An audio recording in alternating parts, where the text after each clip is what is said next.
Live mula sa GMA Network Center, 20 taonang nakatutok, 24 oras.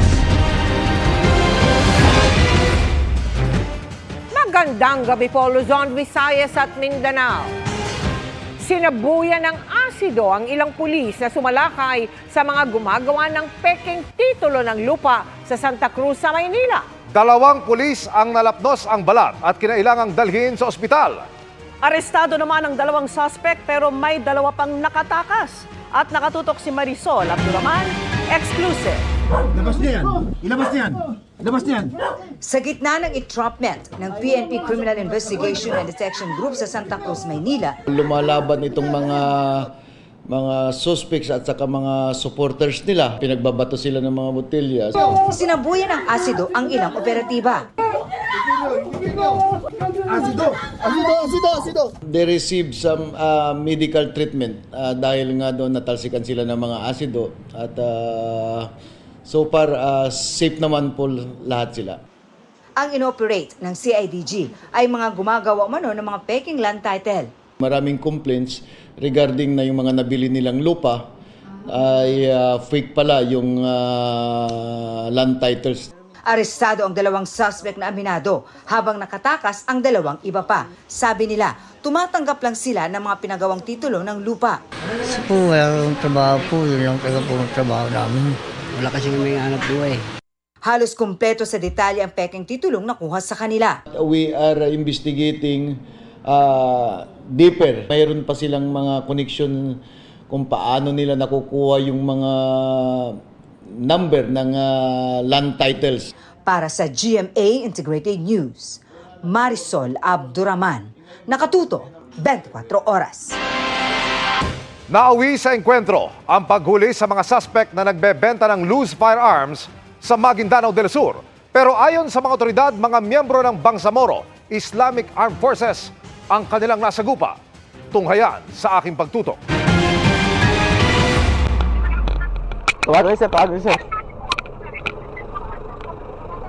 Naging tensyonado ang CIDG operation nang makatunog umano ang mga huhulihin na puro pulis pala ang kanilang katransaksyon.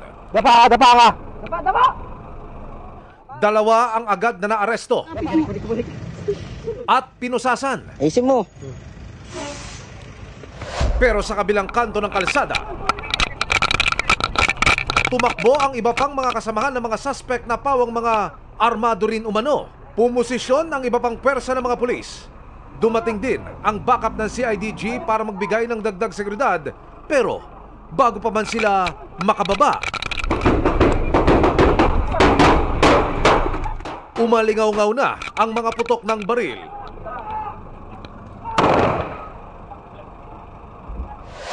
Pagkatapos ng putukan, 3 suspect ang nadakip, 1 naman ang sugatan at may 1 pang napatay.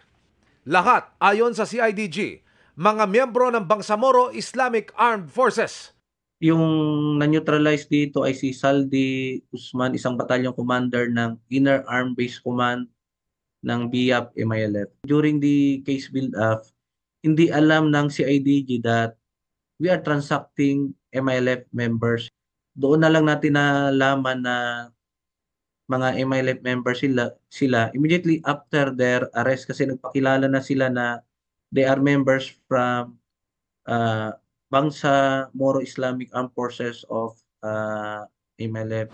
Ayon sa CIDG, kilalang nasa gun running activity ang grupo. Patunay raw ang video kung saan dinemo nila sa undercover police officer ang binebenta nilang machine gun.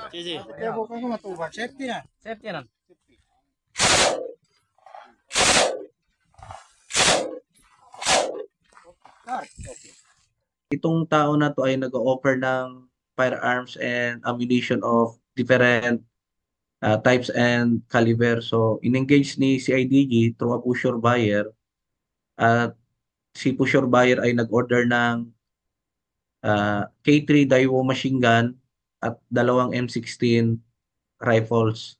And in exchange to that, si pusher buyer ay magbabayad ng 1.5 million pesos. Na-recover lahat ng mga armas na nabanggit kasama na ang mga bala na magkakaiba ang kalibre. Pinadala na namin yung mga seized firearms sa forensic unit ng PNP to restore the original serial numbers, and from that there is a possibility na matrace natin yung origin ng firearms. Patuloy na sinusubok ng GMA Integrated News na makuha ang panig ng Bangsamoro Islamic Armed Forces. After the incident, si CIDG RFU Bar sumulat kaagad kay chairman ng GPH CCH informing about the operation and incident para sa ganun ma-inform naman si chair. Inaantay pa namin yung answer nila sa letter nila. It is a form of crime prevention, as we all know na, and we cannot deny na medyo mataas yung shooting incidents dito sa area. Para sa GMA Integrated News, Emil Sumangil, nakatutok 24 oras. Sumampa na sa 53 degrees Celsius o nasa extreme danger level ang naitalang heat index sa Zambales kahapon, pinakamataas mula nang ideklara ang tag-init. Bukod dyan, ramdam din ang matinding init sa iba't ibang probinsya. Ang epekto ng lumalalang init at alinsangan sa pagtutok ni Gab De Luna ng GMA Regional TV1 North Central Luzon. Ang muling paglitaw ng lumang bayan ng Pantabangan nitong Marso.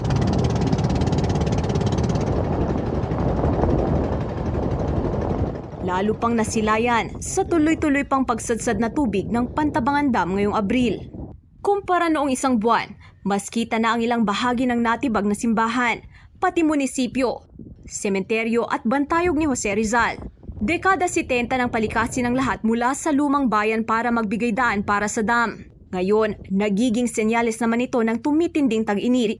Sa huling datos, nasa 173.46 meters na ang level ng tubig sa reservoir. Malayo sa 221 meters na normal high water level nito. Natutuyo na rin ang San Cristobal Reservoir sa Sarat, Ilocos Norte. Nitong Marso lang, napapakinabangan pa ito ng mga magsasaka, pero halos wala ng tubig ngayon. Sa bayan naman ng Banggi sa parehong probinsya, bitak-bitak na ang mga sakahan. Apektado pati ang mga hayop na nagtsatsagang kumain ng tuyong damo o dayami. Init na rin ang mga alagang baboy sa Kasiguran, Aurora. Kaya sinisiguro ng mga hog raiser na meron silang inuming tubig. At bukod sa pagpapaligo sa kanila, pinapahanginan sila sa electric fan.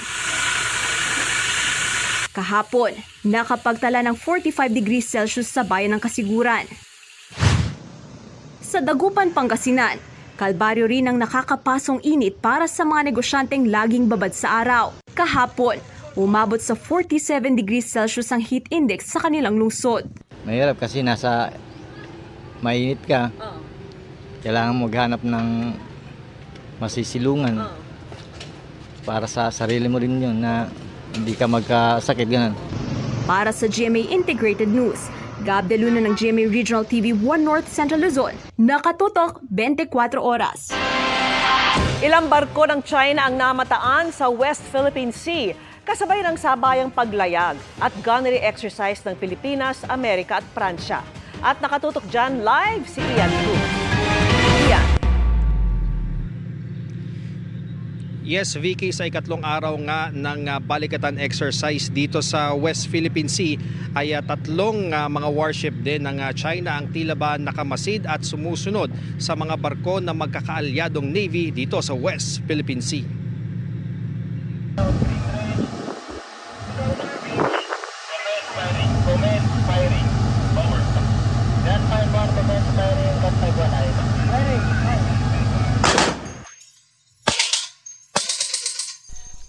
Sa gunnery exercise na ito sa BRP Davao del Sur, isang lobo na tinatawag na killer tomato ang puntirya ng mga heavy machine gun ng magkakaalyado. Sa laying 1,000 yards, umalingaw rin sa malawak na West Philippine Sea ang sunod-sunod na putok ng heavy machine guns ng dambuhalang USS Somerset. Sa ikatlong araw na ito ng paglalayag sa West Philippine Sea ay sumama na sa pagsasanay ang landing platform Dock 25 ng Amerika.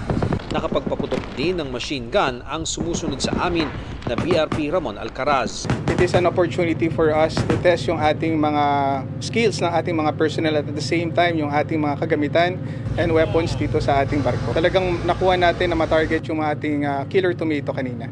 Habang nagaganap itong gunnery exercise sa pagitan ng mga magkakaalyadong Navy, tila nakamasid naman ang ilang warship ng China malapit sa operational box. Dumaan lang sa likod ng BRP Ramon Alcaraz at USS Harper's Ferry ang isang Chinese warship na nasa dekalyo noon sa magkaalyadong Navy. 3 warship ng China ang namataan malapit sa pagsasanay kanina na 30 to 35 nautical miles mula sa pampang ng Quezon, Palawan. Unang nakita kanina ang People's Liberation Army Navy destroyer na Shenzhen na may bow number 167. Bumalik rin ang surveillance ship na may bow number 793 pati na ang isang frigate nila. Nasa 5.8 nautical miles ang distansya ng pinakamalapit na Chinese warship sa aming sinasakyang BRP Davao del Sur. Nagsimulang sumunod ang mga Chinese vessel nang tumawid dito sa West Philippine Sea ang mga barko ng Pilipinas, Amerika at France nitong Sabado mula sa Sulu Sea. Never naman tayo na-intimidate as long as we have conducted yung ating exercise na safe. Yun nga, katulad ng sinasabi ko, as long as we are safe. Kanina, kumpleto ang mga barko ng Pilipinas, Amerika at Pransya sa kanilang formation habang nagpalipad ng chopper ang USS Somerset para idokumento ang makasaysayang paglalayag. Sa mapa, makikitang katapat halos ng group sail ang Ayungin Shoal kung saan nakasadsad ang BRP Sierra Madre.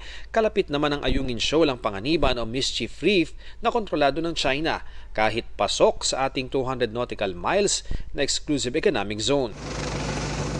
Ang Airbus chopper ng France muli nagsanay ng paglapag sa aming sinasakyang barko. Ganyan ang gagawin kung maghahatid ng supply o kapalit na sundalo sa isang umaandar na barko. Nagdemo rin sila ng isang vertical medical evacuation. At nag-ensayo ng touch and go sa aming barko.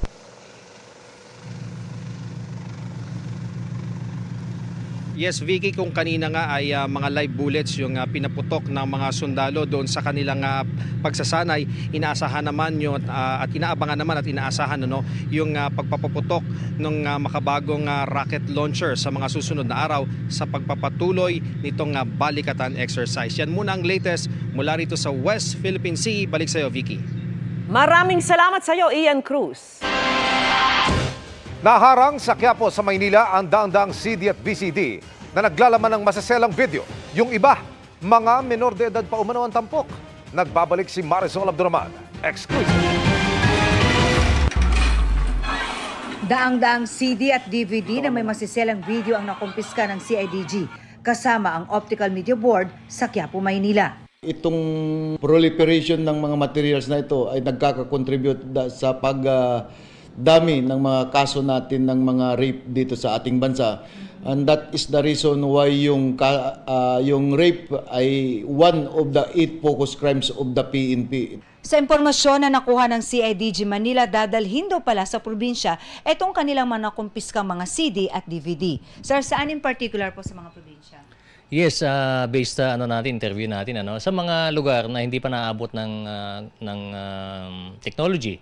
For example, ay itong mga CDs na ito ay pwede nilang ulit-ulitin. Ito yung mga lugar na walang masyadong internet access. Yes. Ikinabahala rin ng CIDG ang ilang material na nagtatampok sa mga menor de edad. Meron din mga skandal ng mga personalidad. I don't know if that is really authentic. Ginagamit yung mga certain personalities like itong mga artist natin or some politician para mas lalong mabindad. 4 ang arestado. Titigil naman po kami doon, ma'am, no? Kasi hindi ko naman din po alam, ma'am, na bawal yung ganun. Pero alam niyo bawal yun? Magbenta ng mga ganun mga po eh. Okay. Hindi nagulat po kami. Mga request din po ng mga customer. Sis lady lang po. They will be charged for publication of obscene materials under Revised Penal Code 201. They will have a penalty of prison mayor na may pagkakakulong ng from 6 days to 4 years. Nasabat din ang CD copier na kaya mag-reproduce ng 100 CD at DVD sa loob lang ng ilang minuto. Aabot sa 100,000 pesos ang halaga ng mga nakumpiskang CD at DVD. Para sa GMA Integrated News, Marisol Abduraman, nakatuto 24 oras. Sabay sa unang araw ng Tigil Pasada, ang bagong petisyong inihain ng grupong Piston sa Korte Suprema para ipatigil ang PUV Modernization Program. Nakatutok live si Oscar Oida. Oscar? Mel, sa buong maghapon ay nagsagawa ng magkakahiwalay na mobilisasyon ng grupong Piston sa unang araw ng kanilang Tigil Pasada. Pero sa kabila nito, ayon sa LTFRB, hindi raw naparalisa ang pampublikong transportasyon sa Metro Manila. Maagang ikinasa ng Piston ang kanilang mobilisasyon sa iba't ibang parte ng Metro Manila kaninang umaga. Kabilang dyan ang pagtitipon dito sa may Caruncho Avenue sa Pasig. Bilang panimula ng 3 araw na Tigil Pasada kontra sa jeepney modernization. Bukas na ang itinakdang palugit para sa konsolidasyon. Sinasabi nila na marami nang nagkonsolida. Pero kahit yung mga nagkonsolida, napakarami po niyang angal. Kung papakinggan ninyo ng mga nakaraan, hindi po epektibo yung ginawa ng gobyerno na sa pilitang konsolidasyon. Pero hanggang ngayon ayaw aminin ito ng gobyerno. Sige sa panghihikayat ang grupo sa mga kapwa nila jeepney drivers na sumama. Pero merong tuloy lang sa biyahe. Papasado lang kami ng 3 ikot. Pag 3 ikot, aalis na po kami. Pwede sana kaso wala nga makasabay. Basta kami po, sabi ng operator, bibiyahe lang kami. Kasi nakakonsolidate po aming sakyan. Nagsagawa rin ng kilos protesta sa ibang lugar, gaya sa Laguna. Ayon sa LTFRB, di raw naparalisa ang pasada ng jeep ngayong araw. Tila wala pong epekto ang strike in terms of paralyzation of the public transportation system, with special emphasis po on areas na very strong ang presence ng Piston like Divisoria, Sukat, and here in Quezon Avenue and Commonwealth. Kung napansin po ninyo, parang wala naman pong kayo makakita na kakapusan po ng sasakyan. Ganun pa man, inihanda raw nila ang kanilang mga rescue bus sakaling kailanganin. Maghapon din daw nakakalat ang puwersa ng pulisya sakaling may magtangka umanong manggulo. Nanindigan ng LTFRB na hindi na i-extend ang palugit na binigay sa mga hindi pa nagpapakonsolidate. Ngayong hapon, nagsampa sa Korte Suprema ng amended petition ang Piston para mapatigil ang PUV Modernization Program. Pwede bang i-TRO muna habang hindi pa nagdesisyon ng Korte Suprema? Kasi pag mag-cancel na ang prangkisa simula bukas, kahit manalo pa kami sa petisyon, may balik mo pa ba yan? Bilang konsiderasyon, sinabi ng LTFRB na tatanggipin nila hanggang bukas kahit yung pinaka-minimum requirements lang. We will give them 6 to 9 months to at least comply with all the documentary requirements. But in the meantime just to show proof na talagang sila po ay sincero po sa kanilang adhikain na sumama sa gobyerno, we will just allow them to have at least the minimal requirements. Petition, yung cooperative nila, proof na kooperatiba na sila, at saka yung ORCR nila. In the meantime, yan lang muna, pwede na po.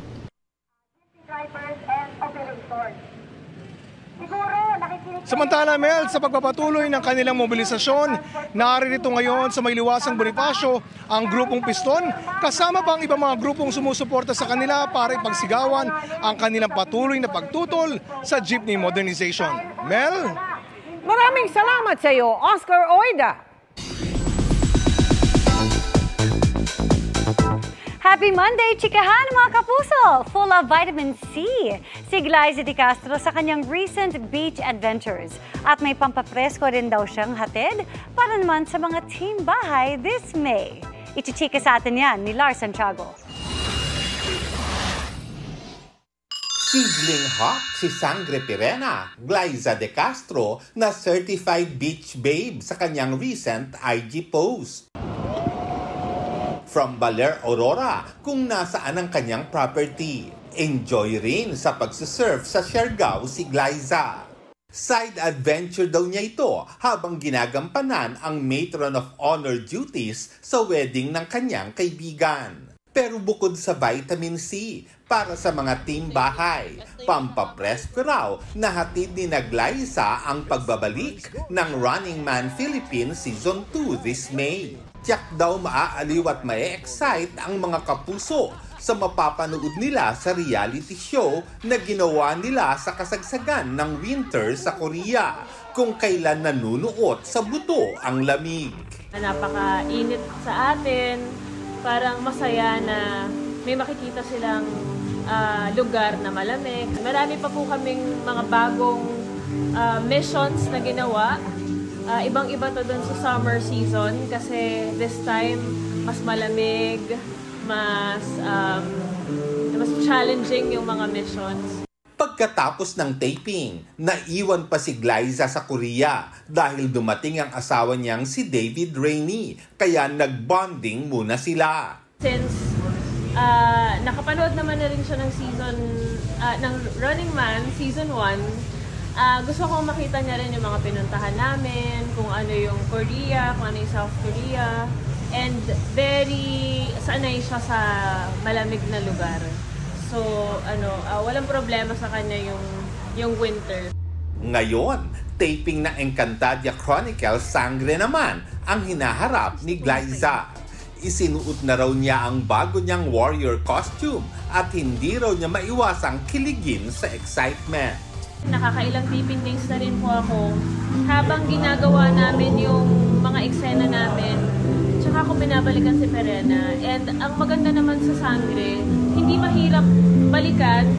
Nagkaroon pa nga raw ng punto na naging emosyonal si Glyza kasama si Bianca Umali nang malaman ang mga gagawin nilang eksena. Kagabi, pinakita sa amin ni Bianca, ni Direk Mark, yung mga ibang eksena. They put it all together.